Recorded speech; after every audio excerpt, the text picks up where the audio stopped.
So somehow American Airlines has a contract out of Washington D.C.A., and that's what applies. So it's good to know that you came through this program.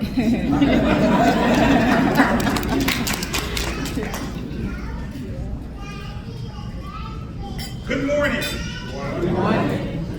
It is an honor to stand before this esteemed, proud members of the East Coast chapter of the Tuskegee Airmen and share some thoughts with you. I'm here to my right with my Commander-in-Chief, my wife Pam.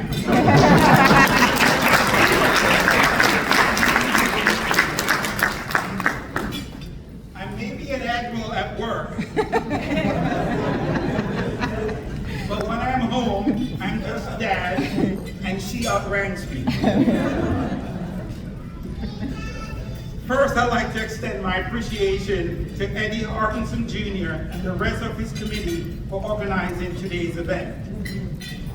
The older I get, the more I come to realize that a person's time is a valuable commodity, which should not be taken for granted. Eddie and his fellow committee members, thank you for sharing your precious time to honor these outstanding scholarship recipients and future aerospace professionals. Let's give them a hand of applause.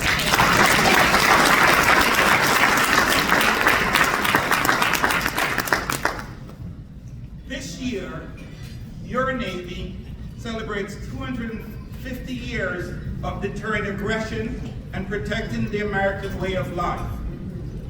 Your Navy operates around the world and around the clock. We operate on the surface, below the surface, and above the surface.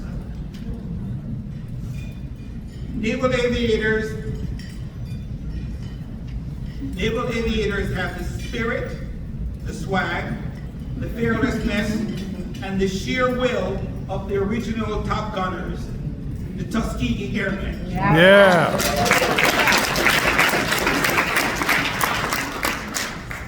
These brave men endured racism and indignity and fought for freedom over foreign skies, even though they were not free at home. That's right. I may not be an aviator, but I've had the good fortune to deploy twice and provide rules of engagement to aviators on board the U.S. aircraft carrier, the George Washington. This would not have been possible without the sacrifice of the Tuskegee Airmen, and I am eternally grateful. Right now, over 100 Navy ships and submarines, including 2 aircraft carriers in the Arabian Gulf and the Red Sea, are underway or deployed, while the world's most advanced naval aircraft and best trained pilots patrol the skies. In July of 2020, Lieutenant Madeline Sweggy, a local DMV native, made history as the United States Navy first black female tactical jet fighter pilot. Oh, wow.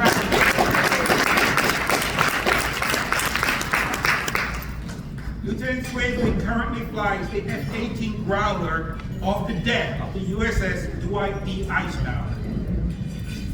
I believe her accomplishment, which is the first of many to come, fits perfectly into this year's recognition breakfast theme of supporting our youth, cultivating our future. Because of the continued efforts of the East Coast chapter Tuskegee Airmen, there will be more like Lieutenant Swegels, and I'm sure of it. That's right.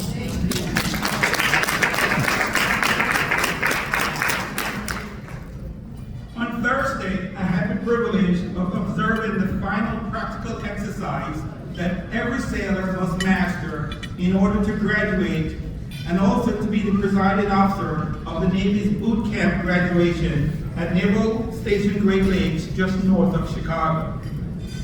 I observed 475 men and women from the length and breadth of America, as well as from several foreign countries become United States Navy sailors by working as a team to keep their ship from sinking and saving the lives of their fellow shipmates. They did this not by individual efforts, but by working as a team. In their eyes, I saw apprehension, I saw hope, I saw excitement, but more importantly, I saw our future. Some of you may be afraid of what the future holds, but I'm not worried about it at all.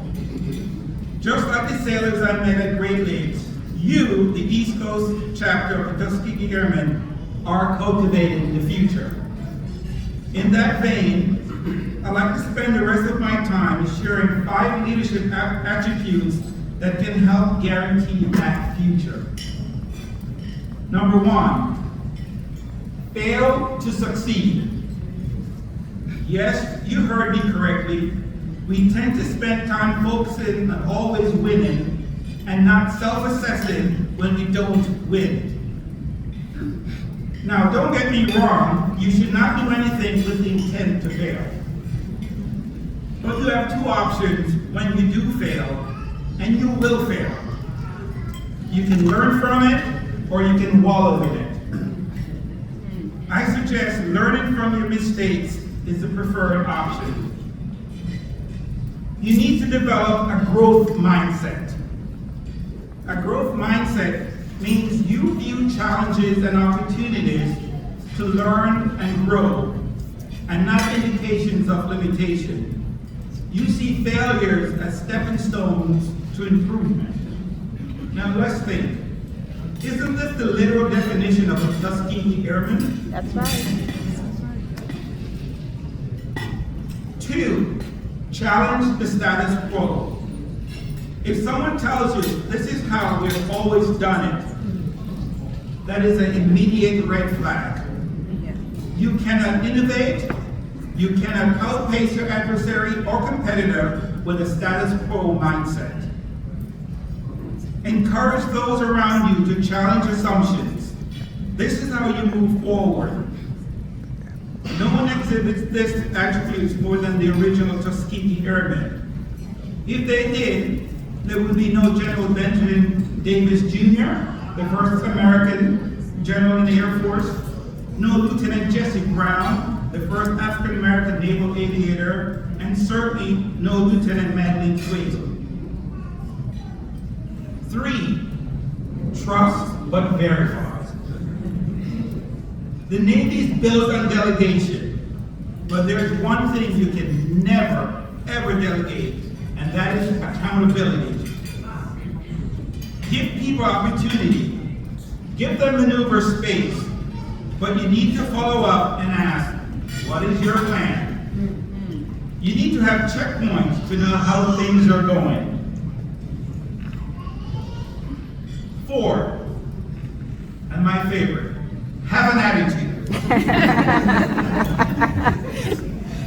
I don't mean be a jerk, but I want you to be confident in what you're doing and how you carry yourself. Have a strong will and a determined approach to drive change and achieve desired results. There's an Air Force recruiting commercial, I couldn't find a Navy one. And that pains me. You can view this on YouTube that features General C.Q. Brown that amply describes this principle. Picture this, he's in a hangar, probably an F-16 jet behind him, in his flight suit, leaned over, and he made this, and he said something to the effect, when I put my helmet on, visors down, mask up, you don't know who I am. That's right. Whether I'm black, white, man, woman, African American, Hispanic, you just know I'm an American Airman kicking your butt.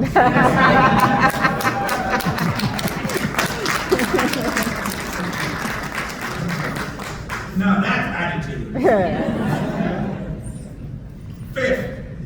Define what success looks like for you. Some define success through financial stability or professional achievement, while others prioritize personal fulfillment, social contribution, or personal growth. For me, success has been service and family. Money is important, very important, but I believe you want others to follow you or to be around you based on who you are and not how much money you have or what you can do for them. Now, these are not the only attributes of being an effective leader, but these have worked for me for over 34 years, and I offer them for your considerations. In closing, congratulations to the honorees. I wish you the best of luck with your academic careers and your follow-on professional careers, whether in aerospace or another industry. God bless and fair winds. All right.